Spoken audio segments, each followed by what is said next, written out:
Welcome to the Who, What, Why podcast. I'm your host, Jeff Schechtman. The loss of 3 American soldiers in Jordan in an attack by the Islamic resistance in Iraq served as a grim reminder of the costs associated with our ongoing presence in Syria and Iraq. The tragic events in Jordan drew the spotlight once again on the complex and often perilous nature of U.S. military engagements in the Middle East.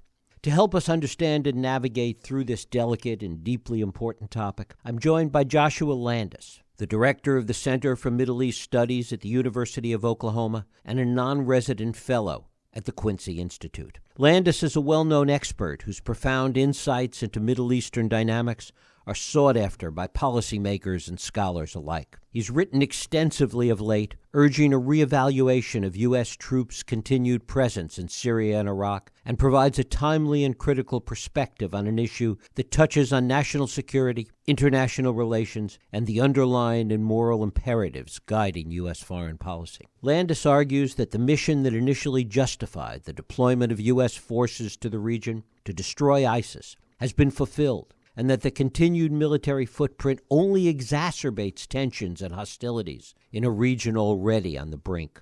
Today, events continue to escalate, including the targeted killings of Iranian and Iraqi military leaders and the broader political maneuvers that the U.S. is undertaking in the Middle East.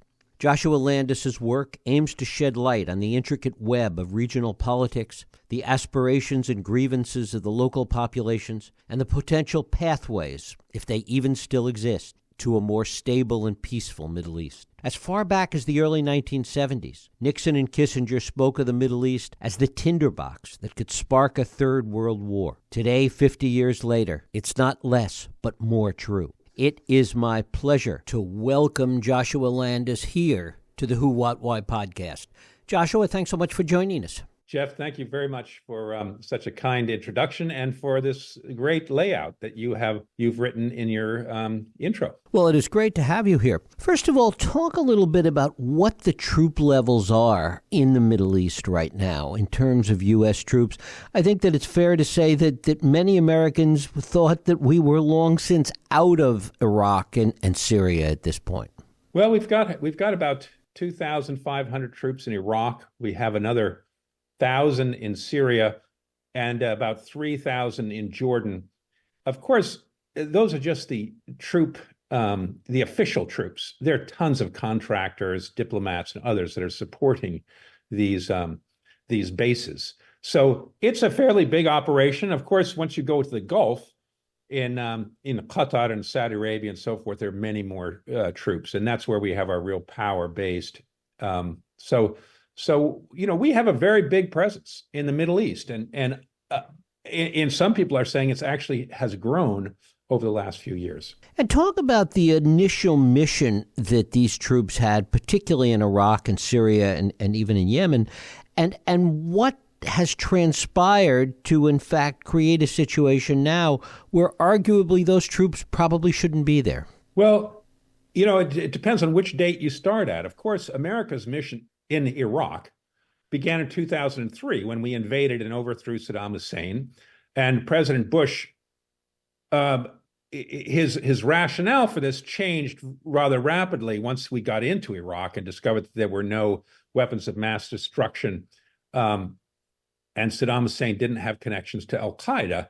But we overthrew the government, and President Bush said we were going to build a democracy in the heart of the Arab world, and that by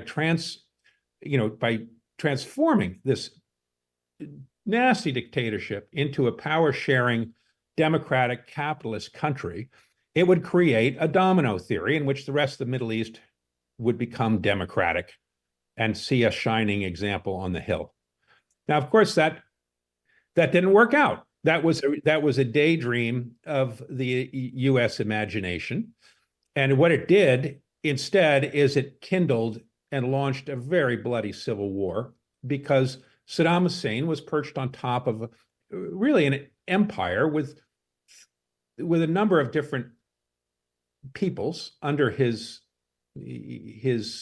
he had imposed a very dictatorial truce between these different groups. And it wasn't even a truce, it was a bloody truce. But once the lid was taken off this pressure cooker, terrible civil war broke out between the Kurds, Sunnis, and Shiites, as we know.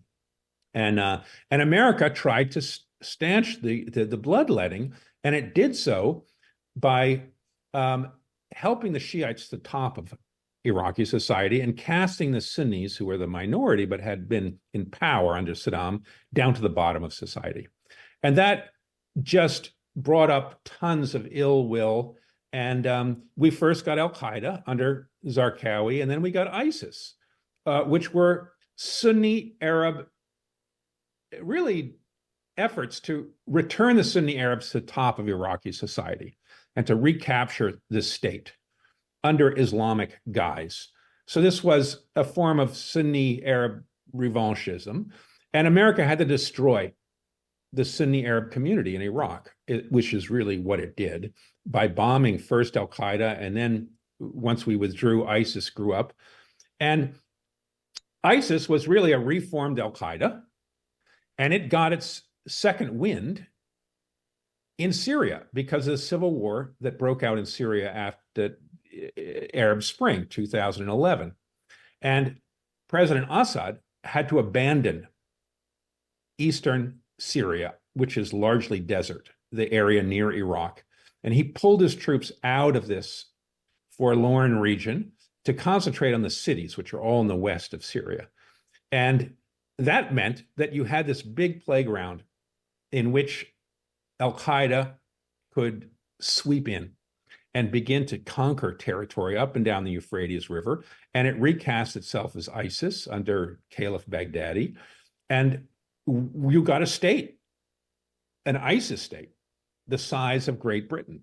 And that forced the United States to reoccupy and to send in lots of troops in order to destroy ISIS. Now, I'm going to give you a brief hiatus here because we had, the Syrian context is very important to this.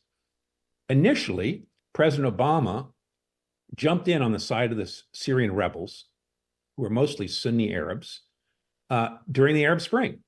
And we supported them with arms and with money, and most importantly, with diplomatic support, because it was Saudi Arabia, Turkey, Qatar, who were spending the big sums of money in Syria and arming these Syrian militias, opposition militias that were retreating into Turkey and to Jordan and getting arms and training from America in order to kill the Alawites, a religious minority of which Bashar al-Assad is the leader, and had dominated Syrian politics, imposing a very harsh dictatorship. And so America was trying to re-engineer Syria to make a pro-American Syria by arming Sunni Arabs against the Shiites, just the opposite of what it had done in Iraq, where it armed the Shiites in order to kill the Sunnis. So the Sunnis who were aggrieved in Iraq under the Shiites fled into Syria, formed ISIS, which could draw off all the arms that were flowing into the Sunni groups, and became very big. And that meant America had to go in. It abandoned the Syrian opposition in midstream, the Sunni Arabs, and jumped in on the side of the Kurds. And about 10% of Syria are Kurds. They live in the northeast of the country, and they had been getting their ears pinned back by ISIS and just beaten the hell out of by ISIS. Their cities were being bombed. They were being driven out. So America jumped in on the side of the Kurds, armed them up, and renamed their militia the Syrian Democratic Forces, and occupied 30% of Syria, grabbing most of the good oil wells and agricultural land for this Kurdish proxy army, and has been there in Syria ever since. And the Kurds did the heavy lifting in destroying ISIS. America gave them arms, training, air support, you name it, but they were the ones on the ground, and over 11,000 of them were killed in this fight against ISIS. So America owes them a great deal. The trouble is, we're stuck in a Syria which is deeply divided, supporting the Kurds in this anti-ISIS campaign. Now, ISIS as a state has been completely destroyed. Iraq as a state is back on its feet, but very weak and corrupt. And Syria, the government in Syria was never overthrown. So we're stuck supporting these Kurds in a quasi-independent state, which we built for them, in northeast Syria, and also trying to manage the situation in Iraq and helping the Iraqi army. The problem is that none of the governments in the neighborhood want us there. The Turks want us out because we're supporting the Kurds, and there's an important Kurdish party, the PKK, the Turkish Workers' Party, Turkey, which is seeking, it was seeking independence in eastern Turkey. So the Turks view this Kurdish party as terrorist, has named it terrorist, has gotten America to name it terrorist. And the trouble is the Kurds that we're supporting in northeastern Syria are connected ideologically and spiritually and through leadership to the PKK. So we've made enemies of Turkey. Iraqi government is betwixt and between and very divided, but the Shiites of Iraq are largely pro-Iranian, and the Iranians want us out, as do the Turks. And of course, Bashar al-Assad, who has reestablished his authority in 60% of Syria, wants us out and is an ally of Iran. So all the local governments that we should be depending on want us out. And they see us of supporting these Kurds, creating divisions within their societies, stealing their oil. They see us as playing a very inimical role of keeping Syria weak and keeping Iran out. So our mission, which began as a mission to destroy ISIS, has ended up as a mission to really against Iran and supporting Israel. And just in the last month, Israel has bombed Syria 10 times, killed a lot of Iranian leaders in Syria, IRGC.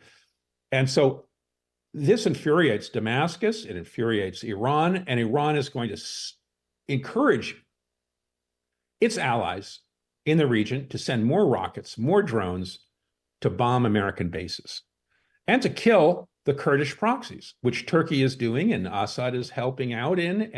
And so they're undermining America's position by killing the Kurdish leadership that's allied with America and by sending these missiles and drones into American bases, most of which get shot down and don't do much damage. But as we saw in Jordan, one got through and killed 3 Americans. And so that leaves us in this very awkward position where we've lost our original mandate, I guess, which was to kill ISIS. And it's metastasized, and now we're just defending ourselves in a very hostile territory. In many ways, we're the classic case of the fireman who's also the arsonist, who started the fire and then comes in to want to put it out. Yes, and we call ourselves maintaining stability in the region, which of course is, it makes one scratch their head because we originally wanted to overturn regimes and create instability in the Middle East. And rebuild the Middle East was the idea. We were going to create stability and a beautiful democracy, but of course we've done nothing of the like. We've killed a ton of people and we've destabilized the region. And now the local powers want us out. And I think, and what I've said in this article that you quoted is that the best thing for us to do is to get out and let the local leaders figure out how to police their own countries, to reunify their countries, and try to get back on their legs. Talk a little bit about the impact of the current situation in Israel, in Gaza, and the statements that have actually come from the administration with respect to the fact that one thing has nothing to do with the other, that one is not exacerbating the other problem, when it's pretty obvious that it is. Yeah, it is. Look at Gaza. Everybody was preparing to turn the page on the Palestinians. The Arab countries were, the Abraham Accords were all about this. The Saudis, the Gulf Arabs, who had kept Israel at arm's length for decades since its creation in 1948, said, the Palestinians have lost. We've got to move on. And boom, the Gaza attack, October 7th, the Palestinians said, no, you can't do that. Hamas went on this crazy raid that killed so many Israelis. And it was a Geronimo moment, I guess, for the Palestinians. And in many ways, I guess, Bernie Heikel of Princeton, the head of their Middle East department, just wrote a big op-ed in which the last lines are, the Hamas has won a victory by putting the Palestinians back on the map for countries like Saudi Arabia and so forth. Of course, it's lost for itself because it's being destroyed. But the Palestinian issue is front and center again in the Middle East. And in putting it front and center, it has given a tremendous amount of legitimacy to what's called the resistance front, or the axis of resistance, that Iran has cobbled together over the decades, and which had lost most of its legitimacy after the Iraq and Syrian civil wars. But now it's regaining its popularity in the Middle East because so many Arabs and Muslims are fired up over this Gaza issue and see an injustice being done to their fellow Arabs and fellow Muslims, and sees the West as being extremely hypocritical, that the United States is not standing up for a rules-based order. It's siding with its ally, Israel. And so this has blown wind back into the sails of an Iranian resistance movement, which is very damaging to the United States in the region. Is there any mission left with respect to ISIS? Is there anything that still needs to be carried out by the U.S. with respect to either monitoring or managing ISIS? Yes, I think there is. ISIS is not dead. There are still ISIS, there's still an ISIS leadership and infrastructure. There are hit and run operations that are carried out by ISIS in the region. And the United States can do that, though, from places like Qatar, Kuwait, Turkey, where it has bases, by working with local governments and using intelligence and rebuilding intelligence, because the only way to really destroy ISIS and to keep it destroyed is for local states, Iraq, Syria, Turkey, to cooperate, build up their police forces, and to impose order in their lands. And so long as the United States is keeping Syria divided, those governments are very weak. And we have to remember, the United States imposes crushing sanctions on Syria, which keep it extremely poor. The U.S. has taken 30% of the most valuable part of its country with all of its oil, which used to fund most of the government expenses. And it's giving those to its Kurdish allies. And so it keeps Syria on its knees. And Turkey is occupying a hunk of Syria too. But this division of Syria leaves three bitter, inimical groups in Syria that are fighting each other. And that allows ISIS to run between the legs of these three warring parties and these divisions, where there is unpoliced lands and no coordination between the various opposing governments. So that creates the territory in which ISIS can still operate as a terrorist organization. And so I think in the long run, America needs to withdraw and can assist these local governments in, with intelligence and building up security, and perhaps with some air power if it wants to. But it needs to be the local police and armies that police their own territory. And that's the ultimate objective. And talk about the role of Iran in all of this, and particularly the very hawkish rhetoric that we hear from Washington and of course, from Israel. Right. Since the Iranian Revolution, Iran has put out this very revolutionary rhetoric of it's going to be a leader in the region. And it sees America as the great Satan, as it calls it, as a competitor who has armed up the Saudis and the Gulf Arabs, who are Sunni Arabs, against the Shiite, against Iran. And we have to remember that if you take Lebanon, Syria, and Iraq as a unified area, as one area of the Levant, there are more Shiite Arabs in that stretch of territory, the three countries put together, than there are Sunni Arabs. Now, the Sunnis have always ruled in that region because the Ottoman Empire, which ruled until 1918, was a Sunni empire, and the Sunnis were at the top of society. The Shiites were at the bottom. They were aggrieved. They were discriminated against. And Iran has played on those grievances and that social unhappiness. And it has catapulted Shiites, it's helped catapult Shiites to the top of each of those three countries. Today, Hezbollah is the major force in Lebanon. The Assad regime has clung to power and dominates Syrian politics. They're Alawites, which are not exactly Shiites, but they're a heterodox offshoot from Shiites. And they definitely look at the Sunni Arabs as their competitors and people who would push them to the margins of society if they took power. And then there's the Shiites of Iraq, which America catapulted to the top, but Iran was a major beneficiary of that.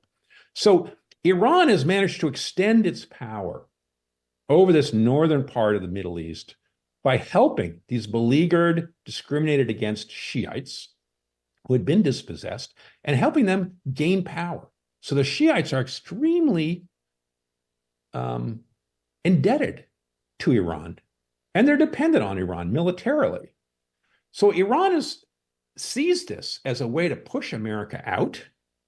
It uses the Arab-Israeli conflict as a whipping post in order to gain ideological legitimacy in the region and stand up against Israel as the defender of the Arabs and try to make it more than just the Shiites into a bigger Islamic Arab thing. And Gaza plays right into that. Now, America has fallen into the trap of becoming the defender of the Sunnis, if you will. Most recently was its alliance with Saudi Arabia, with Qatar, with the Gulf, Bahrain, against Iran and Israel, against Iran. And this puts America right in the middle of this very sectarian and ethnic struggle that's going on in the Middle East. And it's not a place that America can't solve those problems. Those are regional ethnic wars. And America, by siding on one side, is making enemies on the other side. Enemies that it can't defeat. It can't defeat. It can push its finger delicately on the scales, but it can't remake the Middle East. All those illusions of bringing democracy and recasting the Middle East have led us into one battle after the next, and they're bankrupting our country, quite frankly. I mean, it's estimated that we spent about $8 trillion on Afghanistan and Iraq and on this war on terror and trying to, bring the freedom agenda to the Middle East. And as you know, we're $34 trillion in debt, and 7 or 8 or 9 trillion of that comes from these crazy wars. And we're throwing lots of good money after bad in this region. So, there's an economic element to this as well as just one of sort of an imperial overreach. What are the military and geopolitical consequences if we were to just up and leave? Well, we're not going to up and leave. Look, we have allies in the region. Israel and Saudi Arabia and the Gulf Arabs are allies, and we're going to stay in the region. Oil is very important. And ultimately, I think our geostrategic planners, think of this as the great gas station. Now, of course, America has all the gas it needs and is now self-sufficient in gas, in fact, is exporting. But controlling the supply of gas and oil has been a center plank of America's strategic thinking.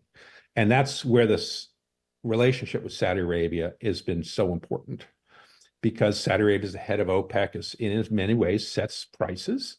And, we defeated Hitler in World War II in large part by denying Hitler oil and gas. And the hinge of fate, as Churchill called it in 1941-42, the two battles that changed the direction of the war, the balance of the war, Stalingrad and El Alamein. El Alameин's in Egypt. And Rommel's forces were coming across, trying to get to the Suez Canal, choke off oil supplies to Britain, and get them for itself. Of course, Stalingrad, instead of going to Moscow, he was going down to the Caspian Sea and trying to get Russian oil. Ultimately, he failed in both of those battles. He didn't get gas and oil for his panzer units and his Luftwaffe, and he choked. So controlling oil and gas, which makes the world run, became a central peg of American strategic thinking for World War III. And we still think that way. And our fleets and troops and support in that Gulf area is about controlling oil and gas. Today, China and Asia consume about close to 90%. In about another 5 years, we're expecting to be about 90% of that oil and gas goes to Asia. And here we are, big competitors with China. But in any war with China over Taiwan or whatever it's going to be, restricting that oil flow out of the Persian Gulf to China would be our major leverage against China, choking off its industries and its energy. So America is very loath to leave the Persian Gulf and to abandon our allies, because it would open that up for China to move right in and to secure its energy supply. So America's not going to do that. We're stuck in the Middle East, for better or for worse, but we have to manage ourselves much better. And I think solving this Arab-Israeli conflict, solving the Palestinian question, and that's why I think President Biden and his advisors have said, there's got to be a two-state solution. Ultimately, there's 7 million Palestinians in the historic area of Palestine, Israel-Palestine, and there's 7 million Jews there. And the Jews cannot stamp out, they can't resolve this Palestinian problem without giving them some kind of self-determination, a state, and some fair shake on their desire to have a Palestinian state in the West Bank and Gaza. Now, how do you do that? I just don't know. That's the biggest question. And whether America can play a constructive role in that, I don't know. But if we don't, that problem is going to be boiling on the front burner, and it's going to alienate our position in the Middle East. It's going to undermine our position in the Middle East. Talk a little bit about what, if anything, we have learned from this current situation in Israel, and what we hope that the Abraham Accords would do, and in fact how it has backfired. And what lesson can we take away from that in terms of perhaps what we have to do with regard to Palestinians going forward? Well, it blew up in our hands. We were, the Abraham Accords came out of Trump's idea that you could jump over, that the Palestinian issue was dead. The Palestinians were no longer a force. Israel had defeated them largely. And we could turn and look in the other direction. And that our allies, the Saudis and the Israelis, who had kept each other at arm's length, even though there was a lot of cooperation underneath the table, there was still enmity, particularly between the peoples. And that if we could just fix that and get Israel and Saudi Arabia to cooperate, we could begin to shut Iran out of the region. It would help defend Saudi Arabia, our allies, and bring Saudi Arabia into more firmly into our orbit and away from China, and so forth. This was an idea that many, obviously our leadership thought was going to work. The Palestinian issue has blown that up. And today, America looks very weak. Our allies are questioning our moral integrity on this. The Islamic world is very angry. And so America needs to grapple with this issue in a way that I don't think it's really prepared to. It's certainly not politically. And that leaves the big question mark over the region, because how do you solve this Arab-Israeli problem? Netanyahu and his government seem dead set against, and most Israelis are dead set against supporting the idea of a two-state solution, because after October 7th, they're terrified that giving a Palestinian state is going to mean warfare and strengthening their enemies. But how do you defeat these 7 million Palestinians and keep them from doing desperate acts like this Hamas act and embracing radical ideologies like Hamas if they're going to be aggrieved? That's the $1 million question, and I don't have a good answer for it. And finally, Joshua, what is the biggest mistake we could make at this point? Looking at it on the other side, what would be the most disastrous thing that we could do? Well, I think going back to the status quo. I think abandoning a day after program for Gaza, and sort of setting up tent cities, but not coming up with a political solution. And I think there'll be tons of pressure to do exactly that, because over the last 20 years, if you look at both political parties, Republican and Democrat in America, they have eschewed trying to continue peace talks between Israel and the Palestinians because it's just too difficult. Presidents got bloody noses doing it. President Obama tried in his first, at the beginning of his presidency to push Netanyahu to stop settlements and so forth. And Netanyahu was able to run right around him, do an end run around him to Congress, and got over 100 congressmen and women to go to the West Bank and say that, settlers are not the enemy of America. Iran's the enemy of America.